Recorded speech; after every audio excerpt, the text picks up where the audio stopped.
સંપૂર્ણ ન્યૂઝ આપની આંગળીના ટેરવે ઇન્ટરનેટ ઉપર સંપૂર્ણ ન્યૂઝ જોવા લોગ ઓન કરો www.youtube.com/સંપૂર્ણ ન્યૂઝ। જોઈએ સમાચારો વિગતવાર।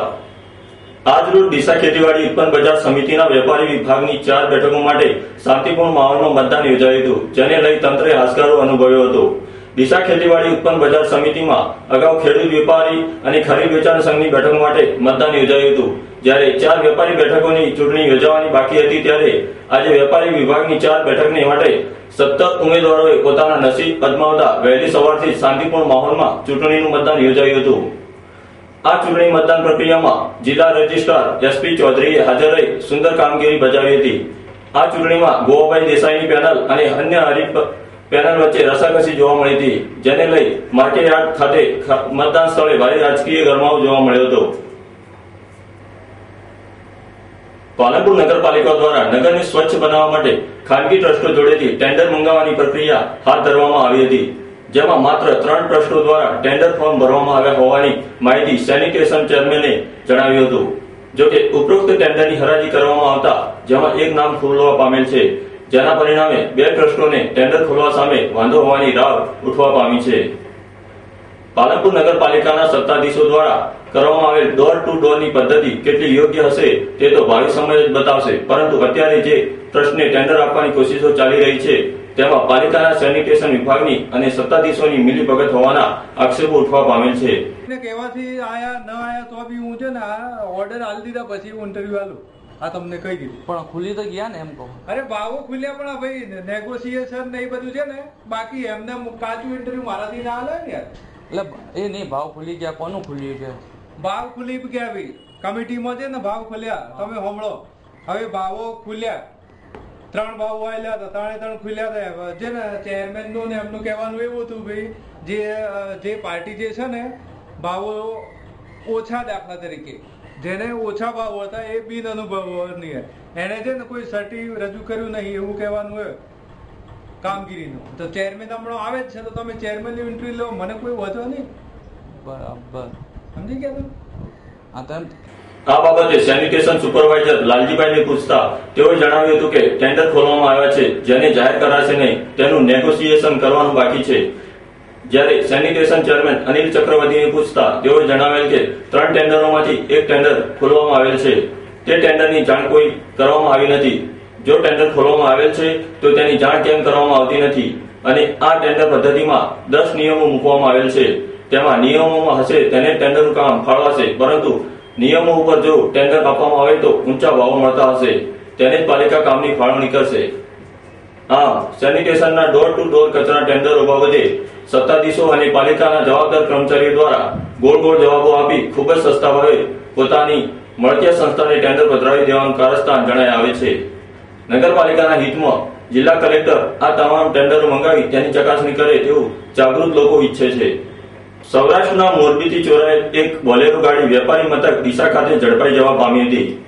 ગતરોજ મોરબીથી એક બોલેરો ગાડી નંબર GJ6ED1079 ની ચોરી થયેલ જે ગાડી આજે ડીસા તરફ આવી હોવાની મોરબી પોલીસને જાણ થતા પીઆઈ કેપી રાઠોડે આ વાહન ચોરી બાબતે ડીસા પોલીસને જાણ કરતા નાકાબંધી કરવામાં આવી હતી। દરમિયાન પીઆઈ કેપી રાઠોડ તથા ડીસા શહેર પોલીસ તે બોલેરો ગાડીનો 8 કિલોમીટર સુધી પીછો કરી તેને ડીસા ખાતેથી ઝડપી પાડી હતી। આમ મોરબી અને ડીસા પોલીસની સતર્કતાથી મોરબીથી ચોરાયેલ બોલેરો ગાડી ડીસાથી ઝડપી પાડવામાં પોલીસને સફળતા મળી હતી।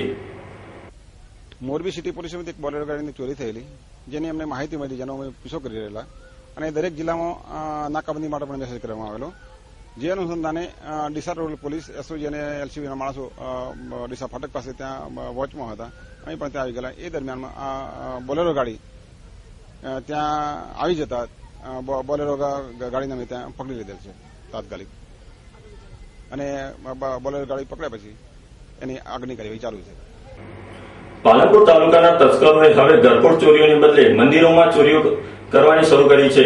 તાજેતરમાં કરજોડા ગામે બ્રહ્માણી માતાના મંદિરમાંથી ચોરી કર્યા બાદ મંદિર ચોર તસ્કરોએ આજે પાલનપુર તાલુકામાં 2 ગામોમાં 3 મંદિરોમાંથી ચોરીઓ કરતા મંદિરો પણ હવે સલામત રહ્યા નથી તેવો કચવાટ સાથે લોકો મંદિર ચોરી સામે ધિક્કારની લાગણી વ્યક્ત કરી રહ્યા છે।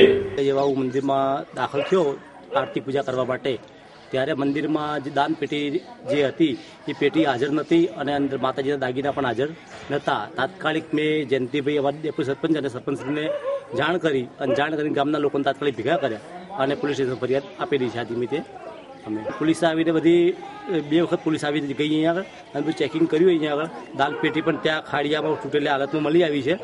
પોલીસને એ પણ બતાવી અને દાન પેટી મંદિરમાં બધું જોઈ થઈ ગઈ. પોલીસ ફરિયાદ પંચનામું બધું કરી નાખેલું છે અને અત્યારે પોલીસ એનું કાર્યવાહી કરી રહ્યા છે. સાંજે કૂતરો આવવાની વાત છે. કેટલા પૈસા હતા? અંદાજે લગભગ હવે અમારે અહીંયા પંચકુંડી યજ્ઞ થયો હતો મોટો અને પંચકુંડી યજ્ઞની અંદર ખૂબ જ પબ્લિક, હજારોની સંખ્યા પબ્લિક આવી હતી. એ વખતે દાનપેટી લાવી ત્યારે લગભગ અંદર મારો અંદાજ છે ત્યારે 20-25 હજાર રૂપિયા અંદર હોવા જોઈએ. છતાં આપણે એક અંદર આ બધા રૂપિયા દાનપેટી આખી ઉપાડીને દઈ ગયા છે આ લોકો. અને દાગીના પણ ચાંદીના દાગીના માતાજીને પહેરાયેલા હતા. ઉપર ઝુમ્મર હતું. ઝુમ્મર ને આ બધું થઈને લગભગ 5-1 હજારના દાગીના પણ માતાજીના હતા આની અંદર. આપનું નામ કહી દો. શૈલેષભાઈ મહારાજ મારું નામ છે અને હું અહીંયા ભગવાનની સેવા પૂજા કરું છું. તસ્કર ટોળીનો તરખાટ ખૂબ વધી ગયેલ છે અને અમારા ગામમાં ચુડેલમાના મંદિરમાંથી કોઈ પેટી તોડી અને રૂપિયા લઈ ગયેલ છે. અને પાસડા મુજપુર ગામે પણ મહાદેવના મંદિરમાં તાળો તોડી અને ટેપની ચોરી કરેલ છે. અને પછી હસમાપુરા ગામે પણ ચોરી કરેલ છે. 2 દિવસ પહેલાં કરજોડા ગામે પણ ચોરી થયેલ છે. એટલે આજુબાજુ ખૂબ ત્રાસ થઈ ગયો છે ચોરોનો અને ખૂબ પેટ્રોલિંગ કરવા અમારી અરજ છે સરપંચ તરીકે. 304માં તે દરમિયાન અસમાપુરા કરજોડા ગામના શૈલેષભાઈ જગદીશભાઈ ભટ્ટ આવી જાહેર કરેલ કે અસમાપુરા કરજોડા ગામે આવેલ મહાદેવજીના મંદિરમાંથી તાળું તોડી મંદિરમાં પડેલ દાન પેટીમાંથી રૂપિયા 8,000 તથા લોખંડની દાન પેટી કિંમત રૂપિયા 3,000 તથા પાર્વતી માતાજીના મંદિરના ઝુમ્મર 3,000 કુલ રૂપિયા 14,000ની ચોરી કરી કોઈ સમૂહ ચોરી કરી લઈ ગયેલ છે. તેની ફરિયાદ જાહેરાત આપનો તેના પોસ્ટે ગુનો દાખલ કરી આગળની તપાસ અજીતદારને સોંપવામાં આવેલ છે. પાલનપુર તથા વાસણા ગામના શિવ મંદિરો તથા ચુડેલ માતાના મંદિરે કુલ 3 મંદિરોમાં ગત રાતે તસ્કરોએ ચોરી કરી સોનાના દાગીના તથા દાનપેટીમાં પડેલ રોકડ રકમની ચોરી કરી હતી. 3 મંદિરોમાંથી તસ્કરોએ કુલ રૂપિયા 61,000ની માલમત્તાની ચોરી કરતા ધર્મપ્રેમી જનતામાં નારાજગી છવાઈ હતી. આ 3 ચોરીઓના પાલનપુર તાલુકા પોલીસ મથકે અજાણ્યા તસ્કરો સામે ફરિયાદ નોંધવા પામી છે. પોલીસે ઘટના સ્થળે દોડી જઈ ચોરોનું પગેરું શોધવા તજવીજ હાથ ધરી હતી. આમ પાલનપુર તાલુકામાં ચોરે ભગવાનને પણ છોડતા નથી અને ઉપરાઉપરી મંદિરોને નિશાન બનાવતા હોય ધર્મપ્રેમી જનતાએ ફિટકારની લાગણી વ્યક્ત કરી હતી. પાલનપુર નગરના વધતા જતા વિકાસ અને શેરી મહોલ્લામાં ભવિષ્યમાં આગ જેવી હોનારત થાય ત્યારે ફાયર ફાઈટરો શેરી મહોલ્લાઓમાં આગ ઓલવવા જઈ શકતા હોતા નથી, જેથી લોકોને આગથી પારાવાર નુકસાન વેઠવું પડે છે. ત્યારે પાલનપુર નગરપાલિકા દ્વારા આપવામાં આવતી ફાયર સેફટીમાં પણ 3 ફાયર ફાઈટર છે, પરંતુ આ ફાયર ફાઈટરો સાંકડા રસ્તામાં કે મહોલ્લામાં ગલીઓમાં જઈ શકતા નથી. તે માટે વિશેષ બુલેટ ફાયર રૂપિયા 5 લાખના ખર્ચે વસાવવામાં આવેલ છે. ફાયર બ્રિગેડ જે આવેલું છે એ ફાયર ડિઝાસ્ટર મેનેજમેન્ટમાંથી આવ્યું છે. છેલ્લા 5 દિવસથી આવ્યું છે, પણ એની ટ્રેનિંગ અમને આજ સુધી કોઈ આપી નહીં. પણ અમારા સુપરવાઇઝર શ્રીના તાબાના અંદર હાલ ગાડી છે. આ તો ટ્રેનશ્રી પેલા ભાઈ ઇદ્રીશભાઈ સોલંકી તેમજ અમારા સુપરવાઇઝર લોઢાશ્રી એ ચલાવી રહ્યા. અમને કોઈ ટ્રેનિંગ આપવામાં આવી નથી અને અહીંયાના તાબાના એના કબજા હેઠળ જ છે ગાડી. હાલ ગાડી એમ કે જ્યારે ગાડી કોઈ ગળીએ કૂચીમાં આગ લાગે, કોઈ ગેસનો બાટલો વગેરે કોઈ આગ લાગે તો આ ગાડી ઉપયોગી કારણે આવી શકે. પણ અમારે કોઈ ટ્રેનિંગ આપી નહીં. પણ ડિઝાસ્ટર મેનેજર સાહેબ આવીને અમને પૂછપરછ કરી, પણ એ છતાં બી અમારા સુપરવાઇઝરશ્રીને અમે જાણ કરશો. કેટલાની અંદાજે ખરીદી હશે? આ 5 થી 6 લાખ રૂપિયાની ખરીદમાં છે. હાલ તો શ્રી અમારા ટ્રાન્સપોર્ટ સુપરવાઇઝર તેમજ પેલા ઇદ્રીશભાઈ મેકેનિક છે, એ લઈને છાસવારે ફરે છે. એનું પેટ્રોલ ખર્ચ કોણ નિભાવે છે? પાલનપુર નગરપાલિકા નિભાવે છે. એનું પાર્સિંગ કરાવ્યું છે? ના, પાર્સિંગ હજી 5-6 દિવસ થયું એટલે પાર્સિંગ નહીં થયું. પણ પાલનપુર નગરપાલિકા માટે ખૂબ સારા ઉપયોગી છે કે ગળીએ કૂચીમાં મોટો ફાયર ના જાય તો આ કામમાં આવી શકે. આ બુલેટ ફાઇટરનું નિરીક્ષણ ડિઝાસ્ટર મેનેજમેન્ટ વિભાગ દ્વારા કરવામાં આવ્યું હતું, પરંતુ આ બુલેટ ફાયરનો કેવી રીતે ઉપયોગ કરવો તેની તાલીમ કોઈ ડિપાર્ટમેન્ટ દ્વારા આપવામાં આવેલ ન હતી, જેથી આ બુલેટ ફાયર માત્ર શોભાના ગાંઠિયા સમાન સાબિત થયું છે. વધુમાં ફાયર ફાઈટરના ડ્રાઈવર જગદીશભાઈ પુરબિયાએ તો એવો આક્ષેપ કર્યો હતો કે આ બુલેટ ફાયર ફાઈટર માત્ર ઇદ્રીશભાઈ સોલંકી અને ભરતભાઈ લુસાણ લોઢા ટ્રાન્સપોર્ટ સુપરવાઇઝર ચલાવી રહ્યા છે અને બુલેટ ફાઈટરની અમોને કોઈ તાલીમ આપવામાં આવેલ નથી.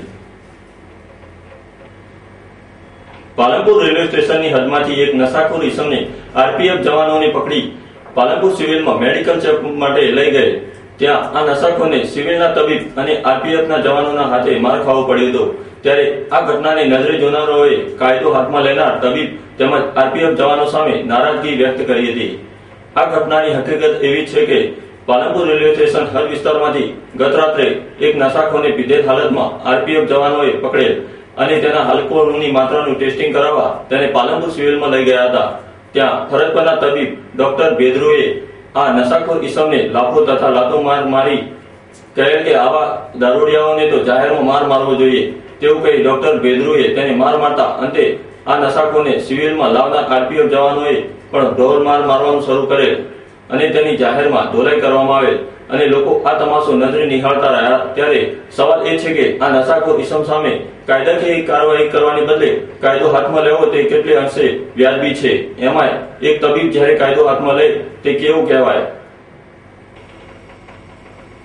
દેશમાં હાલમાં આઈપીએલ ક્રિકેટ મેચો રમાતી હોય ઠેર ઠેર ક્રિકેટનો જબર જોવા મળે છે ત્યારે ડીસામાં પણ આજથી 1 મહિના સુધી ક્રિકેટ જબર જોવા મળશે। વેપારી મથક ડીસા શહેરમાં ડીસા સ્પોર્ટ્સ ક્લબ દ્વારા નાઇટ ક્રિકેટ ટુર્નામેન્ટનું આયોજન કરવામાં આવેલ છે। 1 મહિના સુધી ચાલનાર આ ક્રિકેટ ટુર્નામેન્ટમાં અનેક ટીમો પોતાનું કૌશલ્ય બતાવશે। ગત રોજ આ નાઇટ ક્રિકેટ ટુર્નામેન્ટનો શુભારંભ કરવામાં આવ્યો હતો। આ પ્રસંગે જાણીતા એડવોકેટ અશોકભાઈ જોશી, મફતલાલ ખત્રી, રખેવાળના મેનેજિંગ મંત્રી વિક્રમભાઈ શેઠ, વનરાજસિંહ જાડેજા, મનોજભાઈ પટેલ, શાંતિલાલ માળી, અશોકભાઈ ઠક્કર તથા અલ્પેશભાઈ જાડેજા સહિત અનેક અગ્રણી મહાનુભાવો હાજર રહ્યા હતા। આ ટુર્નામેન્ટ 1 મહિનો સુધી ચાલશે અને ક્રિકેટ રસિકોને તેનો લાભો મળશે। બનાસકાંઠા જિલ્લામાં રોજ અકસ્માતોની વણથંભી વંટાળ જોવા મળે છે, જેમાં આજે વધુ એક માર્ગ અકસ્માત વિરમપુર રોડ નજીક થવા પામેલ છે, જેમાં એક ઈસમને માથાના ભાગે ગંભીર ઈજા થવા પામી છે। આ અકસ્માતની વિગતો જોઈએ તો અમીરગઢ તાલુકાના ડાબેરી ગામના વતની ગુલાબભાઈ જોરાભાઈ ડામોર ઉંમર વર્ષ 40 વિરમપુર ગામે ઘર વખરી ખરીદવા માટે ગયેલા તે દરમિયાન પૂરપાટ ઝડપે આવી રહેલ ઇમરજન્સી 108 વાહનના ચાલકની ગફલતે તેઓને જોરદાર ટક્કર લાગતા ગુલાબભાઈ ડામોરને માથાના અને પગના ભાગે ગંભીર ઈજાઓ થતા તેઓને તાબડતોબ પાલનપુર સિવિલ હોસ્પિટલમાં સારવાર અર્થે ખસેડવામાં આવ્યા હતા। બનાસકાંઠા જિલ્લામાં છેલ્લા 2-3 દિવસથી રાત્રિના સમયે આંધી સાથે કમોસમી વરસાદના કારણે ધરતીપુત્રોને ભારે નુકસાન વેઠવું પડેલ છે। રોજ સાંજે અને રાત્રે વાવાઝોડાથી ત્રાટકતા વરસાદે ખેડૂતોની હાલત કફોડી બનાવી દીધી છે। આ વાવાઝોડા સાથે ત્રાટકેલા કમોસમી વરસાદથી અનેક વૃક્ષો ધરાશાયી થયા છે, અનેક લોકોના મકાનોના પતરા ઉડી ગયા છે।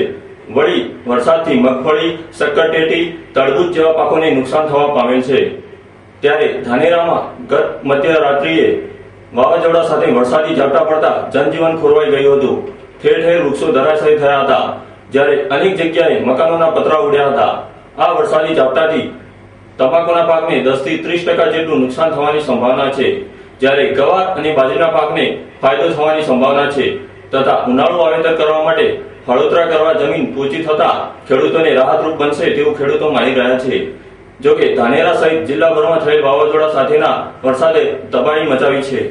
બનાસકાંઠા જિલ્લાના થરાદ મુકામે આરોગ્ય અને પરિવાર કલ્યાણ તથા વાહન વ્યવહાર રાજ્યમંત્રી શ્રી પરબતભાઈ પટેલના હસ્તે સ્વામી વિવેકાનંદની પ્રતિમાનું અનાવરણ કરવામાં આવ્યું હતું। આ પ્રસંગે મંત્રીશ્રીએ પ્રાસંગિક પ્રવચન કરતા જણાવ્યું હતું કે પૂજ્ય સ્વામી વિવેકાનંદજીએ પોતાના જ્ઞાન અને પ્રેરણાદાયી ઉચ્ચ વિચારો વડે સમગ્ર વિશ્વને પ્રભાવિત કરીને ભારતનું નામ રોશન કર્યું છે। તેમણે કહ્યું કે સ્વામીજીની 150મી જન્મ જયંતિ પ્રસંગે રાજ્ય સરકાર દ્વારા ભવ્ય ઉજવણી કરવામાં આવી છે। કરોડો લોકોના આદર્શ સમાન સ્વામીજીના જીવન ચરિત્રથી લોકોમાં આત્મવિશ્વાસ અને શક્તિનો સંચાર થશે ને વિશેષ કરીને યુવાનો સુંદર અને સુખમય જીવનનું ઘડતર કરશે તેવો આશાવાદ મંત્રીશ્રીએ વ્યક્ત કર્યો હતો। મંત્રી પરબતભાઈ પટેલે જણાવ્યું હતું કે ગુજરાતમાં સર્વાંગી, સમતોલ અને વિક્રમજનક વિકાસ થયો છે, પરિણામે લોકોમાં જીવનમાં સુખમય પરિવર્તન આવ્યું છે। ગરીબ માણસોની મુશ્કેલીઓને ધ્યાનમાં લઈને કલ્યાણકારી યોજનાઓ અમલી બનાવીને તેમજ વિરાટ કાર્યક્રમો હાથ ધરીને ગરીબીને હટાવવા સમગ્ર દેશને પ્રેરણા આપી છે। વિક્રમજનક વિકાસ કરીને ગુજરાતને વિશ્વ ફલક પર ચમકાવ્યું છે। મંત્રીશ્રીએ આરોગ્ય વિભાગની યોજનાઓની માહિતી આપીને તેનો લાભ લેવા લોકોને અનુરોધ કર્યો હતો।